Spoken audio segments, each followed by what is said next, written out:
রসুলপুর গ্রামে একটি হাড়কিপ্টে টুনিবউ থাকত। সে ঘুরে ঘুরে যা খাবারই আনত তার ভাগ সে কাউকেই দিত না, এমনকি তার সন্তানদেরও সে ঠিকভাবে খেতে দিত না।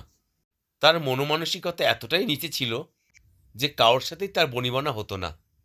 একদিন সকালে তার মনে হলো যে তার ঘরে এক ফোঁটাও খাবার নেই, তাই সে খাবার খোঁজার জন্য সে উদ্যত হলো। বাবা, এত সকাল হয়ে গেছে, এখন বাজে সকাল 7টা। ঘুম থেকে উঠে গোসল করে আমার প্রচন্ড পেটে খিদে পেয়ে গেছে। বাসা থেকে এখন অনেক দূরে একটু গাছের মধ্যে জিরোচ্ছি। আমার সন্তানেরা ঘুমিয়ে আছে। খাবারের তো সন্ধান করতেই হবে, না হলে খাবো কি? কিন্তু গতকাল তো পেয়ারা আম নিয়ে এসছিলাম, এবারে একটু মুখের স্বাদ বদলাবো। আজকে বরঞ্চ একটু আঙুর খাবো। এই কথা বলে টুনিবউ খাবারের সন্ধানে বেরিয়ে পড়ল। আজকে ঘুরে ঘুরে যতই দেরি হোক আমি ভালো খাবারই আনবো। পৃথিবীর শ্রেষ্ঠ ঘুরতে ঘুরতে খাবার। টুনিবউ একটি গভীর জঙ্গলে চলে এলো। সেই জঙ্গলে দেখে থোকা থোকা আঙুর দাঁড়িয়ে আছে। আঙুরগুলো দেখে তার খুব লোভ হলো। এরপর আঙুরগুলো দেখে সে বলল, এই তো বলেছিলাম যে আজকে আর অন্য কোনো ফল নেব না, আজকে তো আমি আঙুরই নেব। আঙুরে তুই থোকা জেগে যে লোভ হচ্ছে, আমার তো জিভ দিয়ে টস টস করে জল পড়ছে। এই আঙুরগুলো ভালো করে আমি নিয়ে যাব, বাড়িতে গিয়ে বসে বসে রসিয়ে বসিয়ে খাবো। কিন্তু আঙুরগুলো পারতে পারবো তো? কেউ আসবে না তো ভয় দেখাতে? যেই না টুনিবউ আঙুর পাড়তে যাবে তখন একটা ঘটনা ঘটল। সেই সময় একটি হৃষ্টপুষ্ট শেয়ালে আগমন হলো। টুনিকে দেখে সে খুব রেগে গেল। সে মনে মনে বলল, আমার বাগানে কে এসেছে রে?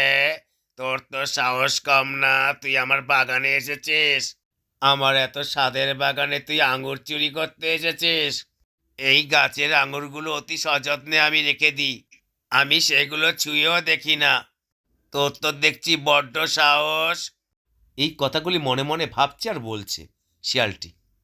ওদিকে টুনিবউ বলছে, এ কি বাবা রে, এই শিয়ালটাও তো দেখছি আমার ব্যাঘাত করাচ্ছে। শিয়ালটা থাকলে কি আর আঙুর চুরি করতে পারবো? এ তো দেখছি বড্ড বিপদে পড়ে গেলাম। আঙুর চুরি করতে এসে তো প্রাণ যায় যায়। এই শোন টুনিবউ, তুই এখান থেকে যদি একটাও আঙুর ছুঁয়েছিস তার তোর ব্যবস্থা আমি করে দেব।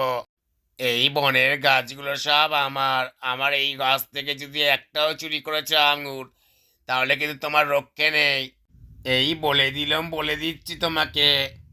টুনিবউ তো ভালো বিপদে পড়ে গেল। সেই সময় একটি হঠাৎ আওয়াজ হলো। আওয়াজটি শুনতে পেল শিয়ালটি, কিন্তু টুনিবউ কানে গেল না সেই আওয়াজটি। আওয়াজটি শোনা মাত্র শিয়ালটি অনুসরণ করতে লাগলো এবং সেখান থেকে বেরিয়ে গেল। এ কিভাবে, এটা কিসের আওয়াজ? যাই গিয়ে দেখি কে এসছে এখানে। নিশ্চয়ই বোধহয় কেউ আমার বাগানে হামলা করতে এসছে। এদিকে শিয়ালটি চলে যাওয়ার পরে টুনিবউ বিপদমুক্ত হলো। যাক, তাহলে ভালোই হলো শিয়ালটি চলে যাওয়াতে। এবার আমার মনের সুখে আমি আঙুর চুরি করে বাড়ি নিয়ে যাব। আঙুরগুলো যা দেখতে টসটসে হয়েছে, লোভ যেন আর সামলাতেই পারছি না। আজকে অন্য কিছু না, বেশি বেশি করে আঙুর নিয়ে বাড়ি ফিরবো। ভয় করছে আবার যদি কেউ চলে আসে। আর দেরি করে লাভ নেই ভাই, বরঞ্চ আঙুরগুলো একটু ভালো করে দেখে নি, যেগুলো পাকা সেগুলোই নিয়ে যাব। টুনিবউ সব আঙুরগুলো নিয়ে যাওয়ার জন্য উদ্যত হলো। পাছে কেউ ভাগ বসায় সেজন্য টুনিবউ চারদিকে নজর রাখতে লাগলো। গাছের সব আঙুরগুলোই টসটসে পাকা ছিল।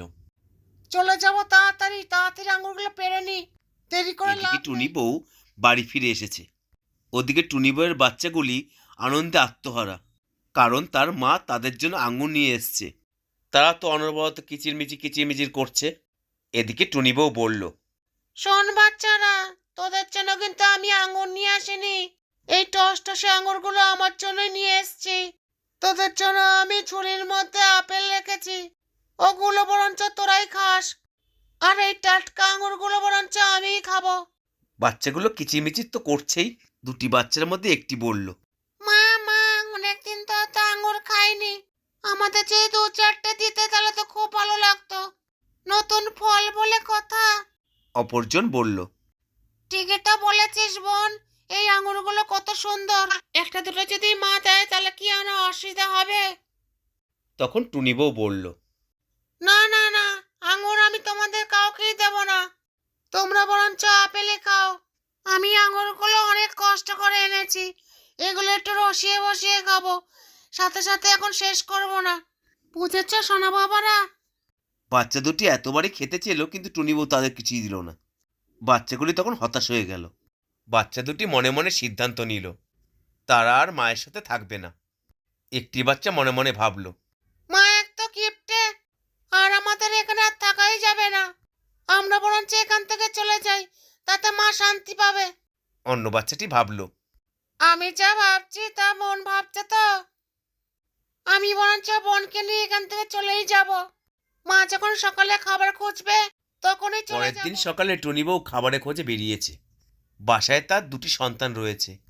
টুনি বউয়ের এই কিপটেমিতে তাদের সন্তানরা থাকতে চাইল না। তারা সিদ্ধান্ত নিল যে তারা এখানে আর থাকবে না, তারা দুজনেই অন্য কোথাও চলে যাবে।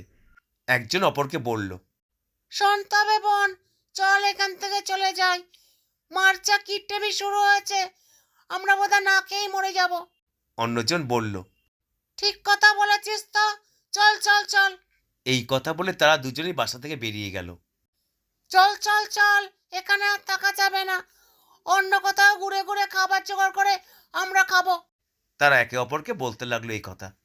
এদিকে টুনি বউ বাসায় ফিরে এসে দেখল তার সন্তানেরা নেই, তার দুটি সন্তানই চলে গেছে। প্রথমে সে খুব অবাক হয়েছিল, তারপর সে ভাবল, এ কি, আমার সন্তান কোথায় গেল? এবার আমি বুঝতে পেরেছি, আমার এই কিপটেমির জন্যই আমার সন্তানরা হাতছাড়া হলো। তারপর সে কাঁদতে লাগলো। ম্যাঁ! কোথায় আছে সোনামণি, কোথায় আছে রূপমণি? তোরা ফিরে আয় বাবা, আমি আর কোনোদিনও কিপটেমি করব না, ভুল করেছি।